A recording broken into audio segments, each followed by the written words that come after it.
আমি না এখানকার আইন ব্যবস্থার উপরে আমার অতটা ভরসা নেই। এটার জন্য আমার মানে উম দেশের বিরুদ্ধে কথা হলো কিনা আমি বুঝতে পারছি না। কিন্তু আমি বলছি খুব শিথিল ব্যাপারটা। নিয়ম-টিয়মগুলো খুব শিথিল। এই ধরনের হাজিরা আগেও হয়েছে এবং তুমি যদি দেখো, সত্যি কি বিশ্বাস করেন কিছু হবে? কেউ বলতে পারবে না হ্যাঁ। কারণ আমরা না বহুদিন ধরে এক্সাম্পলারি শাস্তি যেটা বলে, উদাহরণমূলক শাস্তি, এক্সাম্পলারি পানিশমেন্ট, এটা আমরা দিই না। আজও ও বাইরে আছে কি করে, এটাই তো একটা আশ্চর্য। যে যাই বলুক, আমি হয়তো আইন বুঝি না, কিন্তু যা অভিযোগগুলো এসেছে, তাই না? যে একটা ছেলে একটা টুকেছে, তাকে তো টিচার অন্তত বকবে। একটা ছেলে জানলার কাঁচ ভেঙেছে, তাকে তো অন্তত একটা মাথায় গাঁটটা মারবে নাকি? এই ছেলেটাকে একটা ফোকরা দালাল, একটা চোর, আবার বলে উনি যে গাড়িতে কাজে যেতেন, এবিপির কি শ্রদ্ধা ওর প্রতি? এসব মিডিয়ার, মিডিয়ার শ্রদ্ধা হচ্ছে যে উনি যে কাজে কি কাজ? চুরির কাজ তো। কি কাজ করেছে ভাই? কোন অফিসের এক্সিকিউটিভ ও? কোন ইন্টারভিউটা দিয়েছে? কোন পরীক্ষাটা পাস করেছে? কি ফাইল ক্যারি করে? বাবা! সর্বভারতীয় তৃণমূল। মানে সর্বভারতীয় শ্যাওলা। রোদ্দুর উঠলেই শুকিয়ে গেছে। সর্বভারতীয় আগাছা নেই। সর্বভারতীয় জঞ্জাল সাফ করে দিয়েছে। এখন আমরা তো সাফ করে দিয়েছি। জঞ্জাল সাফাই, পুকুর সাফ হচ্ছে, এ সাফ হচ্ছে। আপনারা দেখতে পাচ্ছেন কিভাবে সাফ হচ্ছে। এই সর্বভারতীয় জঞ্জাল সাফ হয়ে গেছে। তবু একটা মানে একটা প্লাস্টিকের ঠোঙা আর কোথায় আটকাবেন? কার ছাতে আটকে রয়েছে। গিয়ে এখন রাহুল গান্ধী আর সোনিয়া গান্ধীর ছাতেই মমতাজ বেগমটা কালমা পড়ছে বোধহয়। মানে বাপ ঠাকুরদাদা তুলে তুমি গালাগাল দিচ্ছ, এইটা এইটা মানে সাংঘাতিক শাস্তি হওয়া উচিত। কেন যে আমি মানে ল পড়ে কেন যে আমি জাস্টিস হলাম না, তেরে 10 গা বেত লাগাতাম। হাজরা মোড়ে দাঁড় করিয়ে 10 গা বেত পিঠে একদম সবার সামনে, এবং গ্যালারি করে টিকিট কেটে লোক এসে দেখবে 10 গা বেত ঠিক হয়ে যেত। চুলের মুঠি ধরে টেনে নিয়ে গিয়ে সপাটে চাবুক, শ্যামবাজারের মোড়ে 5 জনকে, আর আবার অ্যাম্বুলেন্সে করে এনে হাজরা মোড়ে 5টা সপাটে চাবুক। পুরো এই চাবুক মারা উচিত ধরে। এবং নারায়ণ স্বরূপ নিগম একটা নিকৃষ্ট চরিত্র। উনি যে কী করেছেন আমি জানি না। Is he still in power? মানে সিটে আছে না সাসপেন্ড হয়েছে ও? ও আছে এখনো? কাজ করছে, বসছে? তাহলে আমি হাত জোর করে তোমাদের মাধ্যমে আমি সোজা শারদ দত্তকে এবং শুভেন্দুবাবুকে, সিএমকে আমি জানাবো, আপনারা ব্যবস্থা নিন। নারায়ণ স্বরূপ নিগম ইজ আ রটেন এগ। আমি পুরো ক্যাবিনেট মিনিস্ট্রিকে হাত জোর করে অনুরোধ করছি, আপনারা এই নারায়ণ স্বরূপের যথাযোগ্য একটা সত্যনারায়ণ পুজোর ব্যবস্থা করুন। পাশে পেয়ে গিয়েছি আমাদের প্রিয় ডাক্তারবাবুকে। স্যার, অনেক অনেক স্বাগত আপনাকে ক্যাম্পেন কলিংয়ের পর্দায়। একদম আপনার প্রতিবেশীর কথা দিয়েই শুরু করা যাক। অবশ্য আপনি বারবার বলেছেন ওটি অশান্তিনিকেতন। সেই অশান্তিনিকেতনের যিনি বাসিন্দা, তার আরও কিছুটা অশান্তি বাড়িয়ে দিল সিআইডি। তার কারণ সরাসরি সিআইডির পক্ষ থেকে জানানো হয়েছিল এরপর যদি হাজিরা না দেওয়া হয় তাহলে অন্য ব্যবস্থা হবে, এবং যেমন কথা সেরকমই কাজ। দেখা গেল অভিষেক বন্দ্যোপাধ্যায় পৌঁছলেন হাজিরা দিতে। কিভাবে দেখছেন বিষয়টিকে? হাজিরা দিয়েছে এই মুহূর্তে শুনলাম, যাকে তোমাকে মানে ধন্যবাদ যে তুমি অশান্তিনিকেতন বানান ভুল করনি। আর অভিশাপ গিয়েছেন অশান্তিনিকেতন থেকে বেরিয়ে। ওই বাড়িটার কিন্তু প্রদীপ নেমে গেছে। যাই হোক, মানে ইট ইজ টোটালি ডার্ক। ওর বাড়ির সামনে আর কোনো পুলিশের প্রোটেকশন নেই। দেখো, জাল এই মানে কাল ঘনিয়ে আসছে, জালটা ছোট হচ্ছে, ধরা পড়ছে, বড় মাছ ছোট মাছ সবই ধরা পড়ছে। এখন আমরা এটা দেখতেও পাচ্ছি। কিন্তু আমি শুধু একটা বলবো, হঠাৎ আনন্দিত হয়ে উত্তেজিত হয়ে কোনো লাভ নেই। কারণ এই ধরনের হাজিরা শেষ মুহূর্তে দেওয়া, এগুলো তো আমরা দেখেছি। আমি ভারতবর্ষের নাগরিক হয়ে, আমি একজন দেশাত্মবোধক মানুষ হয়ে, আমার ভিতরে যে পেট্রিয়টিক ফিলিংটা আছে, ওইটার মানে এগেনস্টেই হয়তো কথাটা হয়ে যাবে। আমি না এখানকার আইন ব্যবস্থার উপরে আমার অতটা ভরসা নেই। এটার জন্য আমার মানে দেশের বিরুদ্ধে কথা হলো কিনা আমি বুঝতে পারছি না। কিন্তু আমি বলছি খুব শিথিল ব্যাপারটা। নিয়ম-টিয়মগুলো খুব শিথিল। এই ধরনের হাজিরা আগেও হয়েছে এবং তুমি যদি দেখো, সত্যি কি বিশ্বাস করেন কিছু হবে? কেউ বলতে পারবে না হ্যাঁ। কারণ আমরা না বহুদিন ধরে এক্সাম্পলারি শাস্তি যেটা বলে, উদাহরণমূলক শাস্তি, এক্সাম্পলারি পানিশমেন্ট, এটা আমরা দিই না। এটা করে যে এই গান্ধীবাদী হওয়া যাবে বলে আমরা মনে করি, কিন্তু সেটা খুব একটা ক্রেডিটের ব্যাপার নয়। আর আজকে গান্ধীবাদী করে আগে যে একটা প্রোটেকশন ছিল, আগে গান্ধীবাদী, এখন তো বেরিয়ে পড়েছে না গান্ধীবাবুর সমস্ত কিছু তো বেরিয়ে পড়েছে। সেটার পরে কি আর গান্ধীবাদী হওয়া যায়? আমার মনে হয় it is high time we become aligned with Netaji Subhash Chandra Bose, Sardar Vallabhbhai Patel, Lal Bal Pal এবং বাঘা যতীন, ঋষি অরবিন্দ, স্বামী বিবেকানন্দ, এইসব দ্বারা ডাইনামিক যারা, Shyama Prasad Mukherjee. It's high time we align ourselves with that. তাদের কাজটা শুনে আমাদের এগিয়ে যাওয়া উচিত এবং পরবর্তীকালে অটল বিহারী বাজপেয়ী, লালকৃষ্ণ আডবাণী এবং এখন নরেন্দ্র মোদীজি যে স্টান্সটা নিয়েছেন ওইটা আমাদের একটু স্ট্রং করতে হবে। তবে they should be backed up by আমাদের যে সিস্টেমটা আছে সেই সিস্টেমটা খুব শিথিল। এই যে সিআইডি বললে একটা ওই আছে, তুমি দেখো আমিও দেখবো, হয়তো তুমি অনেক জুনিয়র, আমি তোমার চেয়ে বয়সে একটু সিনিয়র, আমি দেখি কতদিন কি হয়, কিন্তু আমি না খুব একটা কিছু আশা করছি না। এই লুকোচুরি চোল পুলিশ সব খেলবে এবং অত্যন্ত ক্ষতিকারক একটা জাতির পক্ষে। আজকে ওই অভিশাপ না হয়ে যদি আশীর্বাদ কেউ হতো, আশীর্বাদের যা দণ্ড জুটত কপালে, অভিশাপের সেই দ্বন্দ্ব জুটছে না। আজও ও বাইরে আছে কি করে, এটাই তো একটা আশ্চর্য। যে যাই বলুক, আমি হয়তো আইন বুঝি না, কিন্তু যা অভিযোগগুলো এসেছে, তাই না, যে একটা ছেলে একটা টুকেছে, তাকে তো টিচার অন্তত বকবে। একটা ছেলে জানলার কাঁচ ভেঙেছে, তাকে তো অন্তত একটা মাথায় গাঁটটা মারবে নাকি? আমি তো বাবার কাছে ভাই মার খেয়েছি অন্যায় করে, এবং আজ বুঝতে পারি যোগ্য কারণে মার খেয়েছি। আমি মার কাছেও মার খেয়েছি, অন্যায় করেছি, যা তা কাণ্ড করেছি। ছাদ থেকে ঘুড়ি ওড়াতে গিয়ে অন্যের বাল্ব ভেঙে দিয়েছি, হ্যাঁ, ফুটবলে এমন শট মেরেছি জানলার কাঁচ ভেঙে ঢুকে চলে গেছে, ক্রিকেট বল মেরেছি লোকের জানলা ভেঙেছে, এগুলো তো অন্যায়, তো তার জন্য মার খেয়েছি। এই জন্যই অভিশাপ এতদূর গেছে। মমতাজ বানু এখন সর্বহারা হয়ে ওখানে গিয়ে বোধহয় রিফিউজি হয়ে রাহুল আর সোনিয়ার বাড়িতে বসে আছে।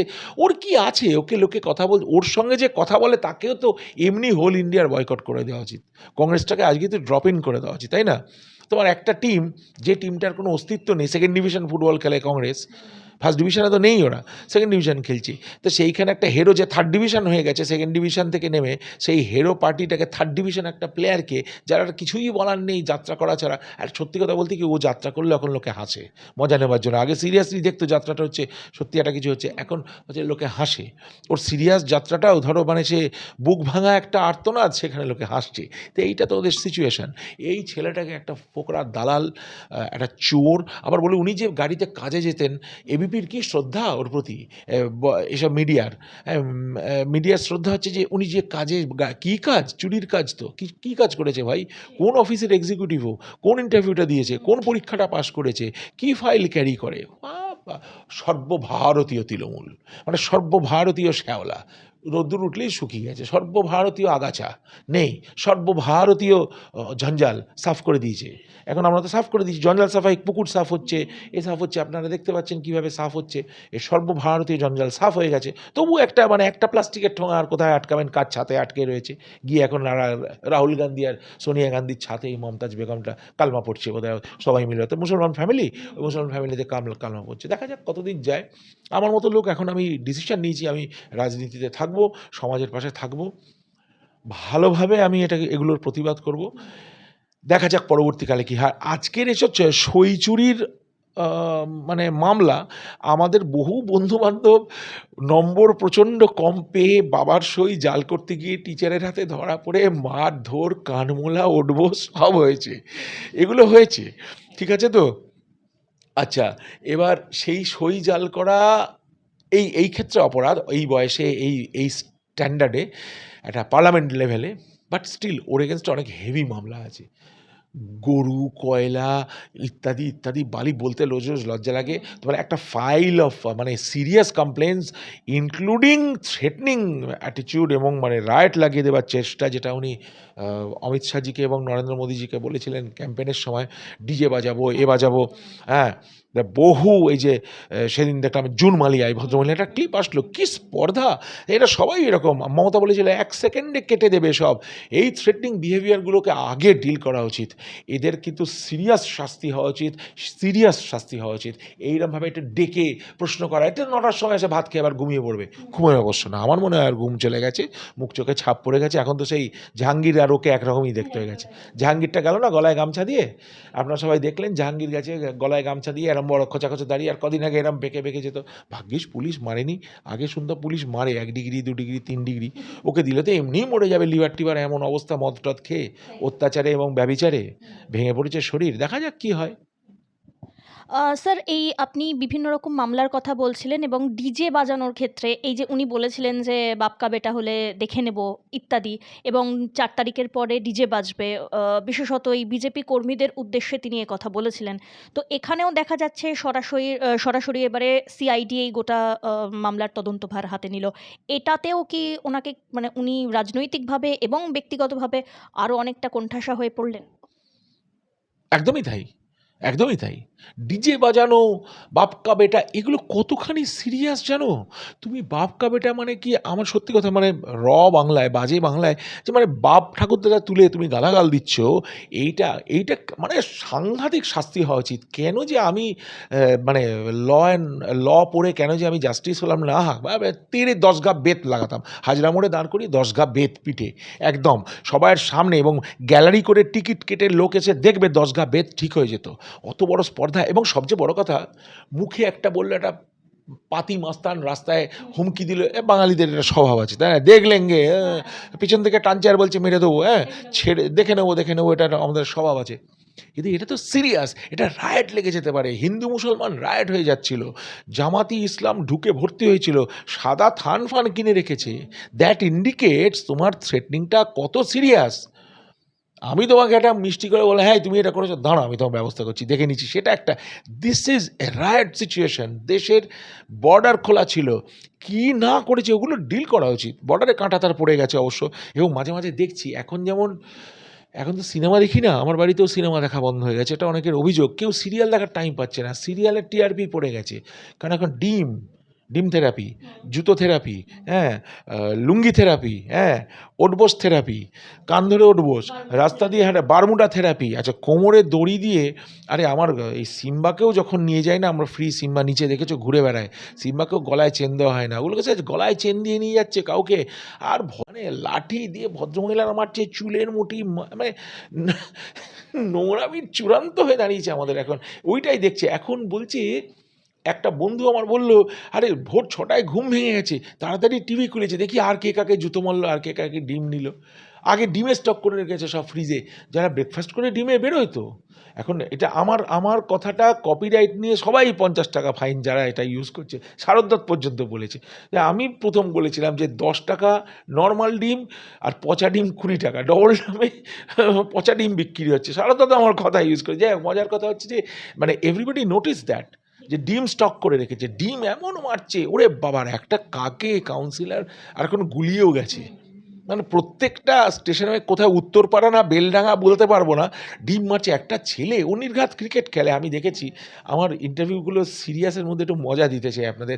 সে কোনায় বসে রয়েছে, এরম করে এসে বলটা মারলো না, থ্রো ওয়াজ ভেরি গুড। আমি জানি না ছেলেটা নাকি, আর ঠাস করে কপালে ডিম বাবাটা মুছে নিল, আবার এসে আরেকটা মারলো। ওই ছেলেটা ক্রিকেট খেলে মানে এত সুন্দর বলটা থ্রো করলো, একটা উইকেট করে গ্লাভস দিয়ে পুরো টাপ করেছে, আর রান আউটের মুভ, এইসবগুলো হচ্ছে। আর তারপরে একটাকে দেখলাম যে হিজড়ে নিয়ে যাচ্ছে পুলিশ, এটাকে এই যে আমাদের পাড়ায় পাটুলিতে, সে বাপ্পাদিত্য মস্তান, ওরে বাবা 4টে গার্ড ফার্ড নিয়ে, তার ব্যাপার কি সব, মানে মনে হচ্ছে শাহজাহান, হুমায়ুন, ঔরঙ্গজেব ওইরকম টাইপের অ্যাটিচিউড। তারপরে কে যে বাপ্পাদিত্য আর কে যে রাস্তার ইন্ডি, কীভাবে যে অ্যারেস্ট হচ্ছে, মাই গুডনেস, হুড় করে টেনে নিয়ে যাচ্ছে। তখন বুঝলাম এইটা বাপ্পাদিত্য। আমি তো ভেবেছি বোধহয় ইন্ডি তোলে না, অনেক সময় রেবিট ডগ হয়ে যায়, কর্পোরেশনকে কুকুর কামড়ে টামড়ে দিলে তুলতে হয়, ঠিক ওইভাবে তুলে নিয়ে যাচ্ছে। ক্যাঁই আওয়াজটা অবশ্য কানে এলো না, তবে মুখ দেখে মনে হচ্ছিল ক্যাঁই করছে। পুলিশ নিয়ে যাচ্ছে, এদের লোফালোফি কাণ্ড। আর এদের চামচাগুলো এখন কি করবে আমি জানি না। মানে এই যে উত্তেজনাটা দেশে রয়েছে, এটা আমি মজা করে বলছি, but this is a serious problem. আর তুমি ভাবো তো, এই ক্লিপিংটা যারা বাইরের দেশে দেখছে, ইউরোপে দেখছে কি, অস্ট্রেলিয়া দেখছে কি, আমেরিকাতে দেখছে, তাদের না লজ্জায় কানলাল হয়ে যাচ্ছে। আমার মনে হয় না কোনো ইন্ডিয়ান এগুলো কোনো ফরেনারদের দেখায় যে দেখো আমাদের দেশে এটা happening. It is a shame for us. এই অভিশাপটাকে নিয়ে যেন শেমটা না হয়, ওটা শাস্তি হোক। তা নাহলে বলবে হোয়াট ইজ দিস, তোমাদের দেশে কি সব কিছু করে পার পাওয়া যায় নাকি? সব কিছু করে পার আছে এখানে? এখনও কালমা পড়ছে, কালমা বেগম, সিআইডি গেছে, এ গেছে। আমার তো মনে হয় ওই খালপাড়ে ওই যেটা মনে হয় সিএম উল্লেখ করেছিলেন, ওই জমিটা ক্যালকাটা পোর্ট ট্রাস্টের জমি, ওর যেটা গরিবের আশ্রয়, একটা টালির চাল আছে না, জল পড়ে বর্ষাকালে, হ্যাঁ, উনি খুব একটা বেডে শুয়ে থাকেন, হ্যাঁ, 20,000 টাকার শাড়িটা কোথায় রাখতেন আমি জানি না, চটিটা নাকি 10,000 টাকা, এসব শুনেছি, একটু গল্প হতে পারে, আমি তো জানি না। ওই ভদ্রমহিলা ওই টালির চালে থাকে, ওইটাও ওর তুলে দেওয়া উচিত, উদ্বাস্তু করে দেওয়া উচিত। আমরা একটা জায়গা দাগ কেটে দেবো খড়ি দিয়ে, ওইখানে ভিক্ষা করবে কালীঘাটে, 23পল্লীতে আসলে আমি খিচুড়ি খাইয়ে দেবো। স্যার, নতুন মন্ত্রিসভা গঠনের পরে মন্ত্রিত্ব বন্টন হলো এবং স্বাস্থ্যমন্ত্রী হিসাবে শারদ দত্ত মুখোপাধ্যায় তিনি চার্জ নিলেন। আপনি একটু আগেই শারদ দত্ত মুখোপাধ্যায়ের কথা উল্লেখও করলেন। আরজিকর মামলা, যেই মামলার সঙ্গে আপনি প্রথম থেকে ওতপ্রোতভাবে জড়িত এবং অনেক কাছ থেকে দেখেছেন সেই কন্যাহারা মায়ের মানে সেই শোক, সেই যন্ত্রণা। সেই আরজিকর মামলায় পূর্ণাঙ্গ তদন্ত হবে এবং সেই সময়ে যে সমস্ত চিকিৎসকরা উপস্থিত ছিলেন, বারবার রত্নাদেবী যেই 4 চিকিৎসকের কথা বলে এসেছেন, তাদেরকে নির্দিষ্টকরণ করে তাদের বিরুদ্ধেও তদন্ত হবে, এরকমটাও কিন্তু শারদ দত্ত মুখোপাধ্যায় এটি জানিয়েছেন। তবে আরেকটি নাম এই ক্ষেত্রে বারবার উঠে আসে, তিনি হচ্ছেন নারায়ণ স্বরূপ নিগম, যার বিরুদ্ধে একগুচ্ছ অভিযোগ উঠেছে। নারায়ণ স্বরূপ নিগমের বিরুদ্ধে কী ব্যবস্থা নেওয়া দরকার এবং কতটা উচিত এবং যথোচিত বলে মনে করেন বর্তমান স্বাস্থ্যমন্ত্রী হয়ে এই বিষয়ে শারদ দত্ত মুখোপাধ্যায় কতটা তাড়াতাড়ি তার পদক্ষেপ নেওয়া উচিত বলে মনে করেন? দেখো, শারদ দত্ত আমার জুনিয়র, এমনি কথাবার্তা হয়, খুবই সুন্দর আলাপ আছে, দারুণ ছেলে, একদম টপ। মানে আমি তো ব্ল্যাঙ্ক চেক দিলাম শারদ দত্তের নামে, মানে টাকা দিলাম না তোকে, আমি তোকে ব্ল্যাঙ্ক চেক দিলাম, মানে certificate. Sharad Dutta is a very nice guy, upright guy, Hindu ধর্মে বিশ্বাসী, সে ঠিক বিচার করবে বলেই আমার আশ্বাস। আর 4টে নাম তুমি বলছো, যদি শারদ দত্ত বলে থাকে সেটাই ঠিক, কিন্তু আমার মনে হয় 8টা নাম বোধহয় থাকতে পারে। এনিওয়ে, ওর তো এখন টেবিল, ওর ফাইল, একদম রাইট সিগনেচার, আর ও তো যা তা, ও তো গিয়ে ওখানে একজনকে দেখলাম, শারদ দত্ত এখন আমাকে হাসাচ্ছে, ও কিন্তু এমনি গম্ভীর ছেলে, সিরিয়াস ছেলে, এখন দেখছি বেশ রসবোধটা পেয়েছে কার থেকে যেন, বলছে যে আপনি 4 ফুটের ভাড়া দিয়ে 20 ফুটের দোকান করেছেন, নামান, এসব হবে না, গাড়ি কোথায় যান। ও তো একদম পুরো একদম খোলা স্ট্রেট ব্যাটে খেলছে। এখন ওর টেবিল, ওর ফাইল, ও ঠিক বিচার করবে, ধরে আনা উচিত, তবে শাস্তি যথাযোগ্য হওয়া উচিত। এই প্রশ্নটা আমাকে করো না, আমি এই ব্যাপারে প্রচণ্ড হার্শ। আমার কথা শাস্তি হচ্ছে চুলের মুঠি ধরে টেনে নিয়ে গিয়ে সপাটে চাবুক, শ্যামবাজারের মোড়ে 5 জনকে, আর আবার অ্যাম্বুলেন্সে করে এনে হাজরা মোড়ে 5টা সপাটে চাবুক, পুরো এই চাবুক মারা উচিত ধরে। এবং নারায়ণ স্বরূপ নিগম একটা নিকৃষ্ট চরিত্র, উনি যে কী করেছেন আমি জানি না। Is he still in power, মানে সিটে আছে না সাসপেন্ড হয়েছে ও? ও আছে এখনো, কাজ করছে, বসছে?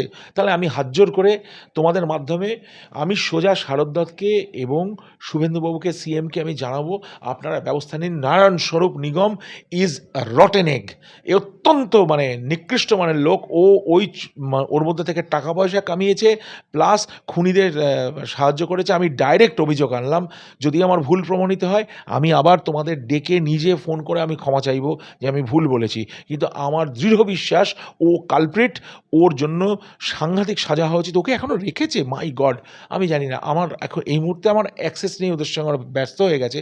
আমি এটা চেষ্টা করব ওদের কাছে পৌঁছতে, নারায়ণ স্বরূপ নিগমকে ইমিডিয়েটলি সাসপেন্ড করতে, যেরকম অভিজ্ঞকে করা হয়েছে, বিনীত গোয়েলকে। How is he still working I don't know, আমি এটা জানতাম না, হঠাৎ মাথায় স্ট্রাইক করলো, আমার ভুলে গেছিলাম। আমি পুরো ক্যাবিনেট মিনিস্ট্রিকে হাত জোর করে অনুরোধ করছি, আপনারা এই নারায়ণ স্বরূপের যথাযোগ্য একটা সত্যনারায়ণ পুজোর ব্যবস্থা করুন।